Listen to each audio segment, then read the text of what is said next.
waza nini we Bwana? Wataka kuniua bure Baba. Chuki ya nini kati yangu mimi na wewe? Nasema sina makosa we Bwana, sina makosa we Bwana.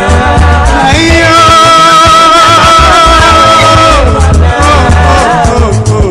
sina makosa we Bwana.